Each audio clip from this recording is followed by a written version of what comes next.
네, 2부는 이슈 인터뷰입니다. 대통령실 비서실장과 국무총리 인선을 두고 윤석열 대통령의 장고가 이어지는 가운데 하마평이 연일 전개를 달구고 있습니다. 관련해서 신지호 전 의원 연결해서 총선 결과와 함께 자세한 이야기 나눠보도록 하겠습니다. 나와 계십니까? 네, 안녕하세요. 안녕하세요. 총선이 지나고 처음 모시는데요. 결과는 보셨지만 어떻습니까? 뭐 참담하죠, 한마디로. 예. 그러니까요. 그래도 그 18대 때 의원님 지역구인 도봉갑에서 다시 보수정당 후보가 당선이 됐습니다. 느낌이 어떠시고 어떤 의미로 받아들일 수 있을까요? 정말 가뭄의 단비 같은 소중한 승리였다 이런 생각이 들고요. 예. 예, 그리고 저희 당이 대패했지만 그러니까 재건의 소중한 씨앗을 그 도봉갑에 좀 유권자들이 심어주신 게 아닌가 하는 생각을 해봅니다. 그렇군요. 도봉갑은 이겼지만 또 전체적으로 패배해서 국민의힘 내부에서는 위기를 직시해야 된다. 이런 자성의 목소리가 이어지고 있는데요. 의원님도 그렇게 생각하시죠? 예, 마찬가지로 생각하고 있고요. 예.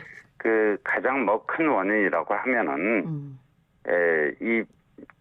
선거라는 게 이제 유권자들의 마음을 얻는 거 아니겠습니까? 그렇죠. 예, 그런데 이제 민심에 좀 저희가 일종의 민심 불감증 현상이 좀 있지 않았나. 민심 불감증.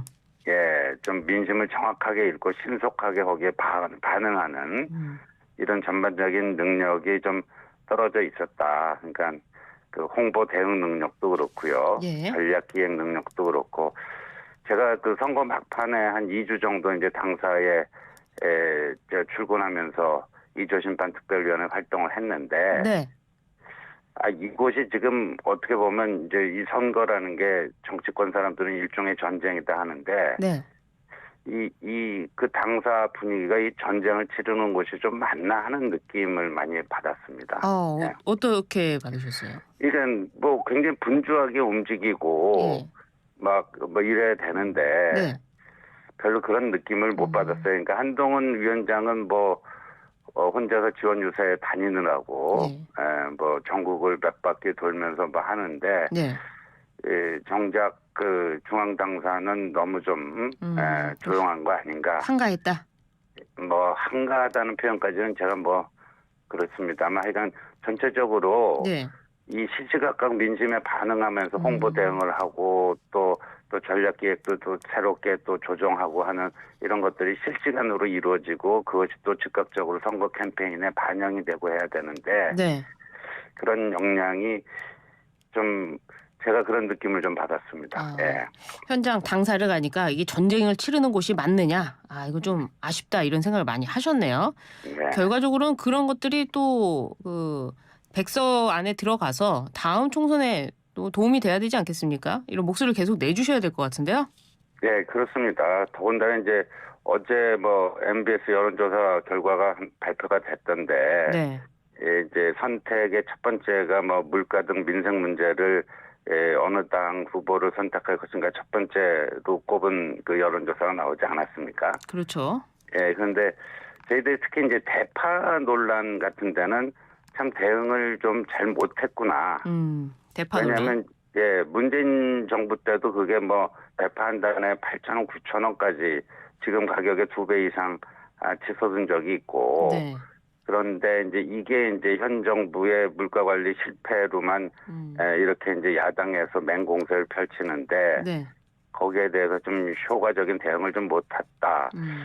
그런 것도 굉장히 좀 크게 아쉬움으로 남습니다. 그러네요. 당에서 좀 적극적으로 대응을 했더라면 어땠는가 또 그런 생각도 드는데요. 네. 한동훈 위원장이 직접 전화해서 이조 심판위원장을 좀 맡아달라 하지 않았습니까? 네. 어떻게 총선 이후에도 연락을 좀 주고 받으셨어요? 간단하게 수고하셨다고 예. 안부 전화가 왔고요. 그래요. 예, 그랬습니다. 예. 한동훈 위원장의 거취를 두고 많은 분들이 한동훈 위원장이 잊혀지면 안 된다. 이제는 과거의 여의도 문법이 아니라 새로운 문법이 오고 있기 때문에 이재명 대표처럼 대선에서 떨어져도 총선도 나올 수 있고 또다시 당대표도 될 수 있고 이런 것처럼 한동훈 위원장도 오히려 책임을 위해서 전당대회에 나와야 된다. 이런 의견을 많은 분들이 얘기를 하시더라고요. 어떻습니까? 일부에서 그런 의견이 있다고 알려져 있는데 네. 일단 그 선거 끝나고 뭐 전화 왔을 때는 좀 일단 좀 그 몸을 좀 추스리고 휴식을 취하면서 뭐 좀 생각을 해보겠다. 예. 뭐 그런 정도로 제가 들었습니다. 그리고 또 한동훈 전 위원장 주변에서 그 지근거리에서 도왔던 분들 얘기는 뭐 지금 이렇게 조기 등판하는 것이 과연 맞겠느냐 예. 하는 그 신중론이 좀 더 아직까지는 좀 강한 것 같습니다. 그래요. 당장 뭐 총선 끝난 지가 얼마 안 돼서 그럴 수도 있겠지만 전당대회가 이뤄지는 뭐 8월이나 된다면 또 달라지지 않을까요? 글쎄 저는 그건 모르겠고 예. 근데 이제 기존의 정치 문법으로 보면 네. 여하튼 한동훈 위원장은 패장 아닙니까? 패장인데 그 이재명식 정치 문법을 따라간다는 것도 저는 좀 그건 아닐 수도 있다는 생각을 합니다. 아, 그렇군요. 알겠습니다. 이번에는 그럼 용산 얘기로 좀 넘어가 보도록 하겠습니다. 국무총리 그리고 비서실장 후임에 대한 대통령의 고심이 깊어지는 것 같은데요. 박영선 총리설, 박영선 전 장관 이거 과연 수용을 할까요? 이거 사실이긴 한 겁니까? 뭐 어제 그 박영선 전 장관이 SNS에 남긴 글을 두고 네. 사실상 총리직을 받겠다는 의지의 표현이었다는 해석도 있고 네. 또 박 전 장관 측근이란 분은 안 받겠다는 의미다. 뭐 이런 건데 이제 본인의 의지도 중요하겠지만요. 예. 이 민주당 쪽에서 이 박영선 전 장관을 과연 동의해 줄 수 있을지. 근데 지금 뭐 어제 뭐 이리저리 여의도 통신에 의하면 뭐 민주당 쪽에서는 동의를 안 할 가능성이 대단히 높다. 아, 그래요? 예, 그런 얘기가 나오고 있기 때문에 네. 이 총리는 야당의 동의가 필수적이기 때문에 예. 일단 야당의 동의를 구하는데 좀 쉽지 않겠구나 하는 느낌을 강하게 받았습니다. 그렇군요. 야당 출신이고 민주당 출신인데 박영선 전 장관의 그 통과를 안 시키는 의미가 뭐 있을까요? 글쎄요, 그거는 뭐 그 민정 내부 사정이니까 그 내부의 뭐 세부적인 역학관계라든가 뭐 인물들에 대한 뭐 친명 대부 호불호라든가 친문이라든지. 뭐 이런 것들은 저희들로서는 좀 알기가 힘들죠. 예. 그래요. 알겠습니다. 근데 대통령실의 입장도 좀 논란이 되고 있는 것이 처음에는 박영선 전 장관에 대한 보도를 보고 검토된 바가 없다 이러다가 사실은 검토한 건 사실이다. 이런 또 정반대 보도가 나와서 이런 용산의 불협화음이 이 단순한 메시지 혼선인 것이냐 아니면 뭐 또 다른 비선이 있는 거냐 지금 이렇게 나오고 있어요. 그러니까 그게 굉장히 큰 아쉬움으로 남는데 네. 지금 공식 그 인사 라인에 있지 않은 대통령실 참모가 대통령실 공식 라인인 대변인실 알림 공지를 통해서 그게 아니다라고 했는데 네. 뭐 검토한 건 맞다 또 정반대의 메시지를 내갖고 좀 혼란이 있었고 그런 행위는 좀 부적절한 행위가 아니었는가. 그런 행위는 부적절한 행위가 아니었는가 이렇게 보여지는데 네. 근데 이게 뭐 이제 비선 라인으로까지 이렇게 확대될 만큼의 뭐 그렇게 지금 단정할 수 있는 문제는 또 아니라고 봅니다. 왜냐하면 이관섭 비서실장, 한호섭 정무수석, 이도훈 홍보수석이 사의를 표명한 이후에 네. 좀 약간의 공백이 발생하고 거기서 나타난 좀 현상이라고 보여집니다. 지금 뭐 수석급들이 사의를 표명했기 때문에 공식적인 라인으로서 뭐 대변인이 말하기가 좀 쉽지 않았을 것이다. 이게 뭐 비선 의혹까지 가는 건 아니다. 이런 말씀이시네요. 네네. 그렇군요. 이렇게 인선이 미뤄지는 와중에 윤 대통령이요. 이틀 전에 홍준표 대구시장을 비공개로 만났고 이게 나중에 공개가 됐습니다. 왜 이틀 전에 홍준표 시장을 만났고 왜 만남이 이루어졌을까요? 뭐 홍준표 대구시장이야 뭐 저희 당의 현역 정치인 중에 이제 최고참 아닙니까? 네. 그리고 뭐 정치 경력 30년이 된 아주 풍부하고 노련한 그런 분이다 보니까 이 난국을 어떻게 헤쳐나갈 것인가. 예. 아마 여러 가지 뭐 지혜와 조언을 얻고자 그렇게 만난 게 아닌가 그렇게 보고 있습니다. 예. 조언과 지혜를 얻고자 해서 지금 나온 이야기들이 홍준표 시장이 총리의 김한길 특보를 추천했고 또 비서실장에는 장제원 의원을 추천했다고 합니다. 실제로 대통령 비서실장에는 장제원 의원을 유력하게 검토하고 있다. 이런 보도도 나오고 있는데요. 어떻습니까? 저는 뭐 그분들 이름만 오르내리는 게 아니라 네. 또 다른 분들 이름도 뭐 여러 명의 이름이 오르내리기 때문에 네. 그러니까 좀 다양한 인물군들을 놓고 검토 중인 것 아니냐 이렇게 보고요. 네. 뭐 이제 뭐 빠르면 뭐 이번 주 중으로 뭐 이제 인선 발표가 되지 않을까 이렇게 보고 있습니다. 아, 네. 인사는 뭐 폭넓게 검토하는 것이 맞지 않느냐 이런 말씀이시네요. 네. 알겠습니다. 국민의힘 원로들은요, 윤 대통령의 불통 이미지를 강하게 지적했다고 합니다. 지금 진짜 불통인 겁니까? 아니 근데 뭐 역대 대통령 중에 최초로 이제 매일 출근길 도어 스토핑을 뭐 그때 60몇 차례인가 하지 않았습니까? 그랬죠. 예. 그런데 거기서 이제 불미스러운 일이 있어서 중단이 됐는데, 네. 그러니까 이제 국민과의 소통에 대해서는 그런 의지를 가지고 있다라는 것은 뭐 분명한 것 같고요. 근데 이제 언제 그런 것들을 어떤 형식으로 다시 복원을 시킬 것인지, 네. 뭐 이런 것들이 남은 문제가 아닌가. 아마도 이제 그런 쪽 방향으로 뭐 매일같이 하는 뭐 도어 스태핑은 아닐지라도 네.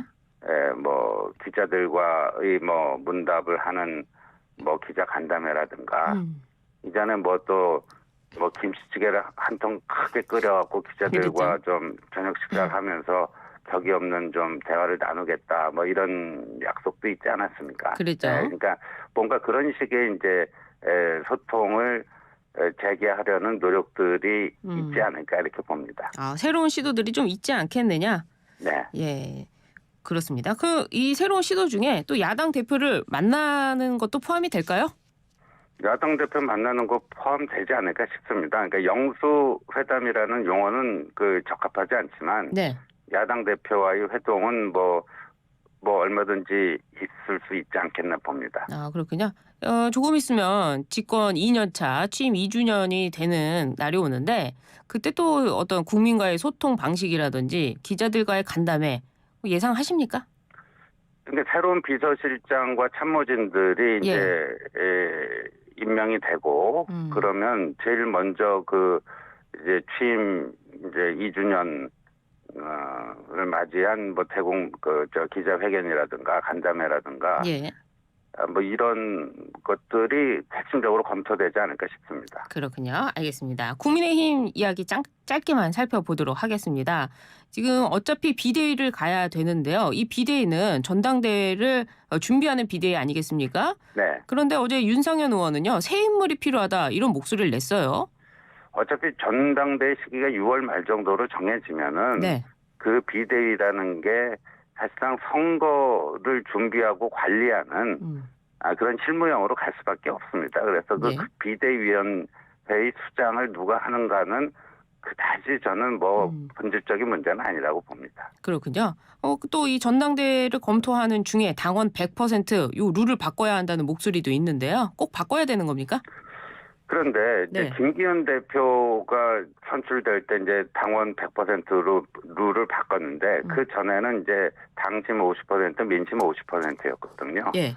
그거는 얼마든지 저희 당이 이번에 이제 민심을 얻는데 부족함이 있었던 거기 때문에 좀 민심을 뭐 반영하는 과거의 룰로 돌아가는 것도 적극 검토해야 되지 않을까 이런 생각이 듭니다. 필요하면 바꿀 수도 있다 이 얘기시네요. 네. 이번에는 상임위 얘기도 좀 해보도록 하겠습니다.